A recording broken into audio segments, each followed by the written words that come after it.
Hi guys, welcome back to the Scottish Mixed Martial Arts podcast. I'm Martin Hamilton and I'm joined today by my co-host Cody Garden and Sean Clancy. How you doing, guys? Good, how are you, mate?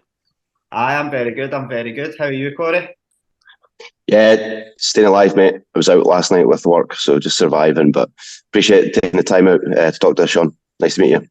Pleasure, mate. Nice to meet you too, bro. So Sean, we'll take a wee step back for a moment. So, like, you were very highly thought of in the amateur scene as well, and some of your last amateur fights was down at the Four Nations tournament. What was it about the Four Nations tournament that made you go, "I'm ready to kind of go pro after this"? Um, well, actually, I had my first loss, and we knew why it happened. We seen a wee chink in the armour and stuff, so we sorted that. But even then, I feel like that was more of a mentality thing going through with it. The one straight after that, I proved what I was like. The guy that I beat had just been beat off the person that beat me, but it wasn't in the same way at all. It was a long kind of decision. Don't think the guy. It was kind of It kind of made it harder for himself than it needed to be. And I went out and beat him in the first minute or something. So um, I know what I am. I was ready to go pro before then. It was just a matter of time. Yeah, it was just racking up the reps. Because that was a question I wanted to ask you, particularly around about the Ronan Crocker fight. And we don't want to make this out, let's start off dead negative, but that was your first fight without James in your corner. I don't think that's any secret. How did you feel getting into that without James in your corner? I'd actually had a fight before that without James in the corner. At the end of the day, obviously it felt funky. I didn't like it, but it's nothing that should really be affecting me. I feel like I don't know. I don't know. There's probably a bunch of things going into that. Maybe it did affect me, but I don't. It shouldn't be anything that I could. It's not anything that I could like place blame on. I couldn't be like, "Oh, I lost that because of." Do you know what I mean? I just went in like an idiot. No, and the reason I ask you this is because it's quite a thing, especially with young fighters.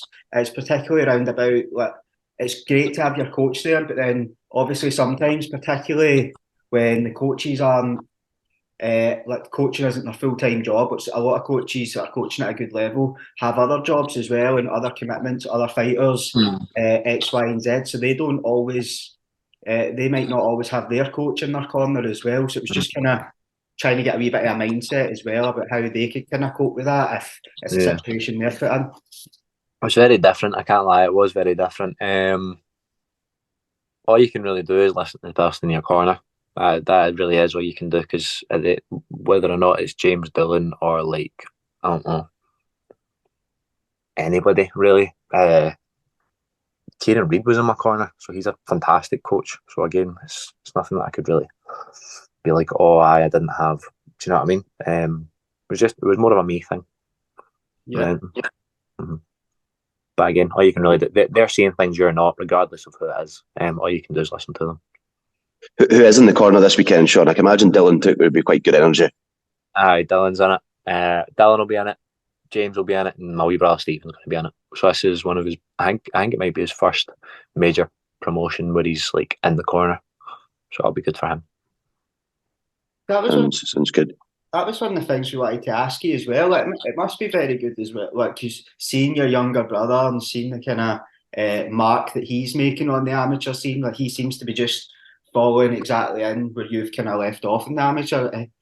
Is that something that you guys talk about? Do you kind of give him some brotherly advice? Aye, of course.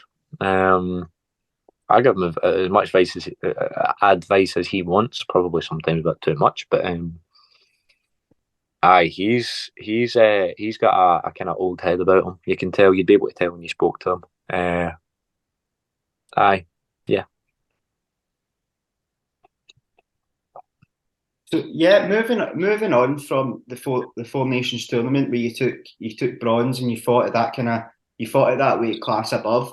You then made your pro debut against Ben Disson. How did you Hmm. feel that whole process went, and how did you feel about making the transition from pro MMA to no, from amateur MMA to pro MMA? Sorry. Pish. The pro, the pro part was like it's just any other fight. I didn't feel any different. But as far as like had about 5 bullets or something like that. That guy took that in such short notice, and he's hardly like a highly touted MMA prospect or nothing like that. Do you know what I mean? So it was weird. I didn't like it. All I could do is go out and perform, which I done. It got good. It felt good to have it under my belt and know that amateur and pro is no different. It feels the exact same. The only difference is I'm allowed to elbow you, you're allowed to elbow me. Knee to the face, stuff like that. That's really it. But like, when you're in amateur, you're not really thinking about stuff like that. When you're in pro, you're not really thinking about stuff like that either. If you see it, you're going to do it. Do you know what I mean?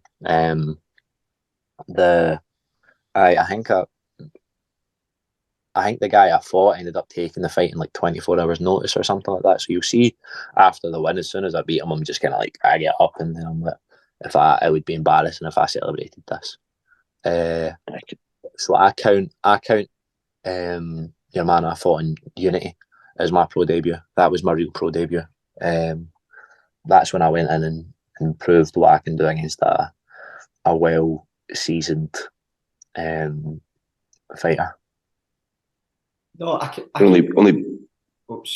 completely understand the point you're making there, but see, even if we look at it from a boxing point of view as well, see when you look at guys like Anthony Joshua, guys like Dillian White, guys like all the kind of big names in boxing, all the big names that's magically slipped out my head there. When you look at their records at the start, like the guys there, they were fighting one of the big names. Aye. Sort of of course, it will definitely have benefited me. Like, of course, it would have benefited me. Like, getting in there at all will benefit you in some way, shape, or form, regardless of if it's like a 55 kilogram female or like somebody my weight. It's going to benefit me because you're going to feel some sort of way going in there. Do you know what I mean? And it was, I suppose, it was maybe a good timing just because it was my pro debut and stuff like that. It took a wee bit of the nerves off, but I don't know. I feel like if it was it, maybe I would have went in feeling a bit different if it was somebody like, I don't know, like the last guy I fought. But we'll never know now because I got it under my belt fast and then moved on straight away. Yeah, no, that's a very valid point. But I agree with what you're saying. But I also kind of feel that sometimes for the guys that step in 24 hours notice, there is a place for them in the sport, particularly now, because there is a huge issue with young guys like yourself. Like we see it a lot, particularly with guys for higher level, guys for Scottish Hit Squad. And I think Rhys McEwen had a very similar point, like Rhys McEwen for the grip, is they were getting matched with people and guys were pulling out. They were getting the good fights and guys were pulling out left, right and centre. Guys were leaving them in the lurch 24 hours, 48 hours, the week of the fight. And it's that way as well. Like you guys, you don't make a huge amount of money, like even at pro level. Like this might surprise a lot of people. So the money that you do make is from like ticket revenue and show money. So are you guys then to go without like that big chunk of money just because? 100%. Yeah, definitely. 100%. Because there's loads of things that you're obviously spending money on and stuff like that as far as the camp goes. Like physios, supplements, personal training, the actual drive up there. Sometimes people need to pay their accommodation, things like that. Obviously, it costs money. And then, aye, you're right. Yeah. And in terms of this weekend, Sean, Milton Alfonso, do you study much tape or do you just kind of concentrate on your own game? What was the approach? I've seen bits of them. We've got a tiny bit of a game plan. Like we know things that work against them. I know overall like what's going to happen. But that's you'll see on the day. James and Kieran Reid watch more tape than me. I think they're quite big believers in that. There's no point in going in and like overcomplicating it. I'm going to go in and fight the guy. Yeah, see exactly what it is. It's nothing else other than a fight. I've looked at bits of him. Don't get me wrong. I've done my studying. I've seen him. I know what he's going to bring. But like for instance, watching him now would be pointless. I've done all the training I'm doing. My coaches have been giving me specific drills for him and stuff like that. So yeah, we've been working stuff for him specifically. Yeah. So sounds good. It's quite a big card. Obviously, Paul Hughes has got a massive following. Yeah. So I think he'll bring the support. So yeah, it's a good first card to be on, mate. Aye, that'd be quite You've been good. at A lot of people have been saying that to me. Yeah, you've been to Dublin before? No, I've never been to Ireland. I've actually never been to Ireland before now. No. It's been my first time. I've always wanted to go. Do you like Guinness? I love Guinness, yeah. I'm actually going to try and get on that the November card though, so no bev for me. I'm going to try and just have like a really quick turnaround. I plan on getting in and then leaving relatively damage free. Mhm. So I'll get in, do what I need to, come back out, ideally fight again in the 25th. I'm going to try and be as active as possible. Just like get in, have as many fights as I can. Just, you know how it is. Yeah, Cage Warriors is perfect for that. You've seen Luke Riley's fought like 5 times over the last 6-7 months as well, so it's spot on. I actually just bought tickets for the Newcastle one yesterday. I think the second row was 110 quid for the second row. It's pretty good. That is actually decent. As soon as I hear 100 odd quid, I'm just like, oh. But, should have used your link. Only I had fucking thought about it. I'm going to try and get on that. I think there's a couple of Scottish fighters getting on that, so it'd be good to add another one. No, definitely. And I think you'll save yourself an absolute fortune, no bevying in Dublin, especially if you go anywhere near the Temple Bar region. Like you'd have to remortgage your house. I've heard about that. It's a bit mental, but you were talking there about a quick turnaround, and like, is that how you're looking at doing like kind of 2 weight divisions at the same time? Like we spoke very openly about being welterweight and middleweight at the same time. Do you think is that one of the reasons why, just to keep that active, just to be active? The only reason I've done that is because nobody has been taking the fight at welterweight. There's plenty of welterweights out there that could have taken the fight and chose not to for obvious reasons. But it only really seems to be middleweights that are actually taking the fight. So that's what's been happening. Now, obviously, I'm actually signed somewhere. People have signed a contract, so they need to accept the fight. So they're kind of stuck with me at welterweight now. But I'm going to stick to welterweight now, and then maybe I'll go back up to middleweight soon or something like that. It's a horrible fight for anyone because it's quite risky because you're up and coming and you've only got 2 fights on your record. So it's like, no one would really want that fight. Well, there's nothing they can do now. They've signed a contract, you know what I mean? Yeah, absolutely, mate. Because we kind of spoke about it a wee bit at the start of the podcast and round about Ronan Crocker. Is that a fight you see yourself having again in the future? Like trying to get 100%. 100%. I love that fight. I'm not going to be able to let that go to the day I die. Unless I get it. Yeah. It seems like he's very close to getting signed for Cage Warriors as well. He's fought at Cage Warriors Academy.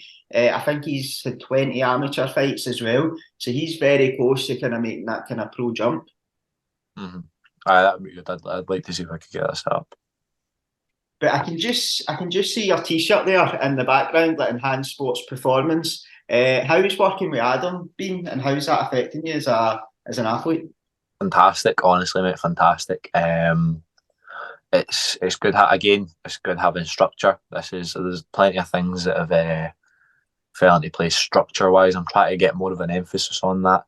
But actual structure, having tests done and stuff like that, so you know what you're weak in, what you're good in, what you need to work on, etc. I feel completely different. I feel great.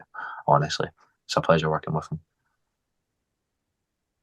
Stephen, you say tests. Sorry, can we just pull back the curtain a wee bit? And what is it you mean by that? By the tests? Like just seeing where your power is at, your flexibility is at, like where what muscle, like your stabilizer muscles, stuff like that, just everything, things like that, just to see what's like your strengths and weaknesses and stuff. Right, okay.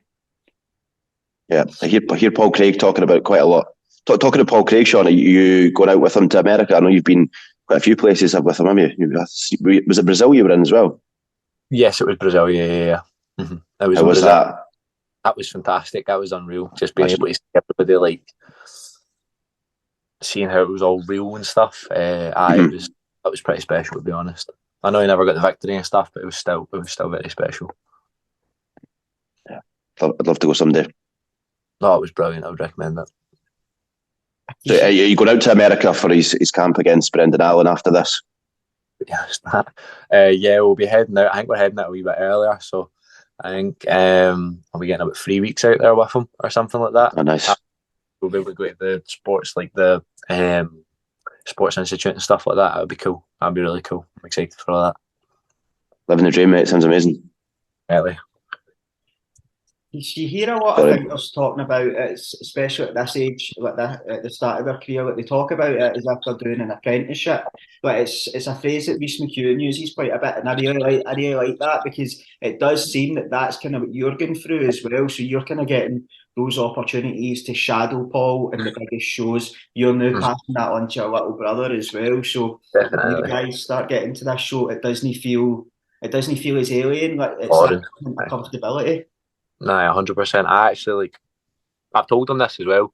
Like his last 2 fights, I'm pretending like I'm walking out and stuff like that, like feeling the crowd and stuff. It feels fantastic. That's exactly how I thought it would feel. I'll have a good walkout.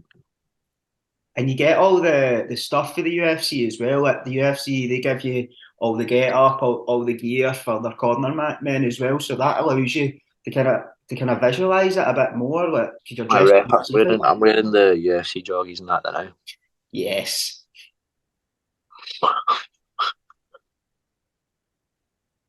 But like you were talking about working with Adam at Enhanced Sports Performance, do you work with any kind of nutritionists, dietitians? That's going to be my next. That's going to be my next thing. My next thing that I do. I've been getting lots of. I've said this a couple of times. I think I've been getting a lot of tips off Paul and stuff. Paul works with boxing science, so he's been helping me a lot with stuff like that. This is the best. This is the best. My weight. This is the best I've felt at this weight. I feel like this is going to be the heaviest I'll walk into the fight, and this is the most smoothly it's gone so far, to be honest. Yeah. Although, look, I know Paul works with boxing science, but you hear a lot of guys now starting to work with condition nutrition. Condition nutrition, yeah. He looks really good as well. He does work with Mark and stuff like that. He's always singing their praises. Yeah, he's doing a lot of work with a lot of the high level Muay Thai guys as well. He's doing a lot of work with the One Championship athletes, and I'm positive he works very closely with Nico Carrillo as well. Aye.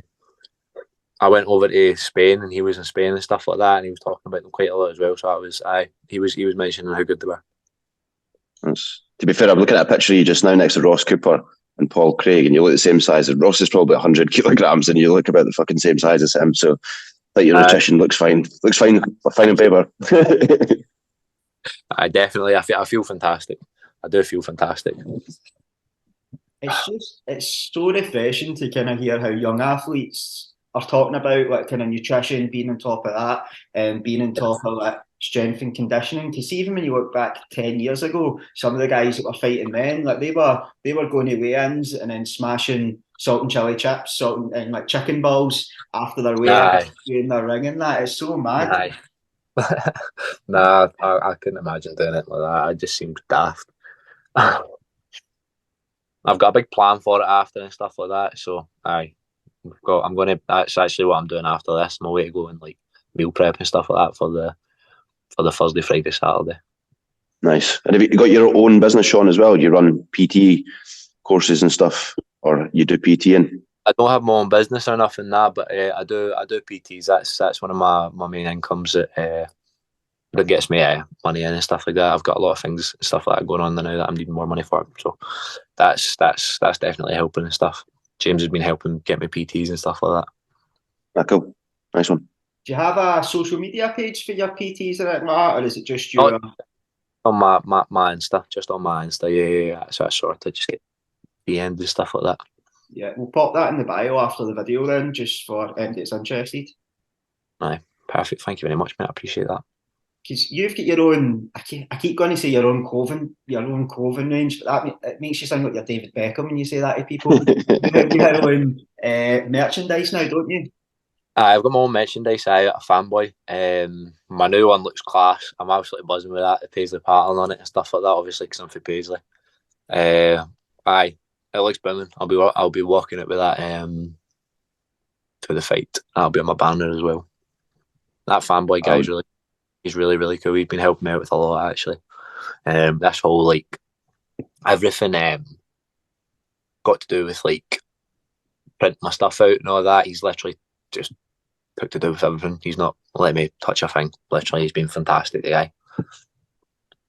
No, Ryan's fantastic. We've had him on the podcast before as well, because I really like the way he speaks about fighters and the way he speaks about young fighters as well. And it seems like he's one of the guys that wants to help people. Like, he doesn't care if you're Paul Craig or if you're making your first or second fight. Like, he Yeah. treats everyone the same.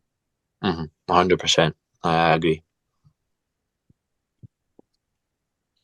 It's good to see, like, young guys getting that kind of opportunity as well to kind of, even if it's just selling t-shirts to friends and family, like, it makes a bit of income for you and it helps promote the brand. And I agree with what you said. These ideas are shit hot, man. Like, they're really fucking good. Fantastic. I think he's a wee bit of a genius, to be honest. With some of the things he comes out with, like how specific he makes it to you is impressive. Because he takes a wee bit of time to get to know you as well, and finds out, like, wee details. For example, you're for Paisley, so he designs his stuff round about you. Aye, the guy's cool. He's really cool. Do you have a link for that? Is that just on your social medias as well? So we can put that up. I'll put that in my bio, actually. I'll put that in my bio now. As soon as I need to pick up a t-shirt. I actually bought the Paul Hughes one. It was fucking 42 quid. I didn't realise the fucking delivery was 7 quid. And I thought a discount code would work, and I saw it come out. I was like, holy shit. Better be good quality. Oh, aye, no, they are good quality. I've not seen Paul Hughes's, but mine's is good. Mine is good. Yeah, I'll get one. Have you got the yellow gloves already? Do they get delivered to you? Famous yellow gloves? Get there. I reckon I'll get them over there. I'll probably get them over there, I'd imagine. I've got a pair of yellow gloves that are basically the exact same anyway, just the Fairtex ones. It just doesn't say Cage Warriors. Right, okay. Was it Ian Dean that you're working with, Sean, on the? Was it him that reached out, or his team when you first signed? Actually, James that sorted everything. James basically sorted everything. I've got a fair few people emailing me and stuff like that, just sorting specific things. So, it's just a matter of, like, responding to them and getting everything done on time. Yeah. To be fair, it's a fucking massive platform. Look what Ian Gary's done. Aye, definitely. It's a very good way to get yourself to where you need to be, especially for European fighters. Absolutely. That kind of segues us on to something else I wanted to speak to you about. Like, you've came through at a time where MMA is probably at the highest point of popularity it's ever been. Do you feel that as a young fighter there's now a kind of clear pathway for you guys to go on to the big time? Yes. Yeah. Of course there's a clear pathway, yeah. It's not like there's no one set way to do it, do you know what I mean? But I know how I'm going to get there. It's just a matter of time, really, to be honest. If you work hard enough and you put as much time into this as I do, then it's just a matter of time. And it's good as well to see that there's so many different opportunities there. Like, just to touch on some of your teammates, like you've got Dylan Took, who's in PFL. He was signed for £100,000 in that tournament. You've got Mark Ewan over in Bellator. You've got Paul Craig over in the UFC, and you've got Chris Shaw, who's fought in one championship as well. So it shows that the kind of pathway, like the kind of, it's not just the way it used to be where it was like UFC or bust. It's like so many different kind of avenues at the top, which is amazing. It just shows the kind of quality of training that we get at higher level. Do you know what I mean? There's a reason everybody comes to train with us, and that's a perfect example of it. Yeah, I like the setup you have there as well. For there's that kind of, you have the dorms. Let's see how they have over in the American Top Team and American Kickboxing Academy and over in Thailand. Like, you've got that kind of home set up as well, where I think where you can kind of get away from everything and just kind of be in that zone. Aye, definitely. I've not actually been doing that too much because I've got a car now, so I don't need to do that. So my sleep's definitely benefited for that. I've only actually benefited from not having to stay at the gym all the time, because there was a while where I was staying there like for a year straight practically. Monday to Friday it was like a job, but now I don't need to do that. I get to go and sleep in my own bed. gone to bed. My mum makes my dinner and stuff like that. So I love that. it's a lot more comfortable. Who makes the dinner over at Higher Level? Who makes my dinner over at Higher Level? Aye. Or when you Me. up there staying? That was me that was doing that. All right, Aye. So, but I'm nowhere near as good as my mum. So, they weren't as good. Just looking at Share Dog, Sean, they seem to think you're a lightweight. You're down as 155 pounds. I had my first.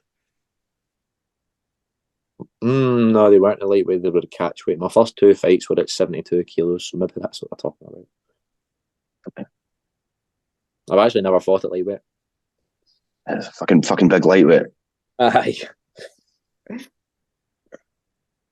But Sean, I appreciate you're very busy, so we're able to kind of wrap it up there if that's all right with you. Do you have anything you want to shout out before you go? I've got a list here that I'd like to shout out. Give me 2 wee seconds and I'm going to pull it up. Can you still see me all right?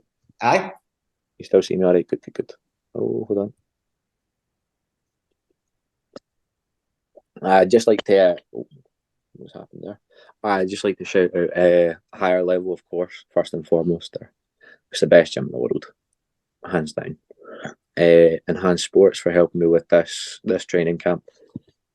They've helped me get rid of a couple of wee niggles and stuff like that, and a couple of wee chinks in my armour that might have been an issue further on, but won't be an issue anymore. I'd like to thank a couple of people just as far as my income and stuff like that goes. I wouldn't be able to consistently train the way I do without these guys. So I'd just like to shout out Jam Jar Paisley, Azure Pulls, Abacus Valves, Reilly Reinforcements, Andy's Golden Fry Paisley, and Pro Life. Every single one of them, they're all helping me in regards to funds and stuff like that. Again, I've got a lot going on at the moment, so I'm really needing to get my head down with money and stuff. So they've helped me out probably more than they even know. You know awesome, mate. Martin's got the hard job of finding them all and tagging them all now. I know. Lucky, mate. Fuck, I know, aye. Yeah, no. Massively appreciated, Sean. Buzzing for your fight this weekend, mate. And we'll have you back on when you got your first Cage Warriors win under the belt. Too right. Thank you very much. It's hugely appreciated. Yeah, take care, mate. Good luck. Take care, my man. God bless. Have a good day. Cheers.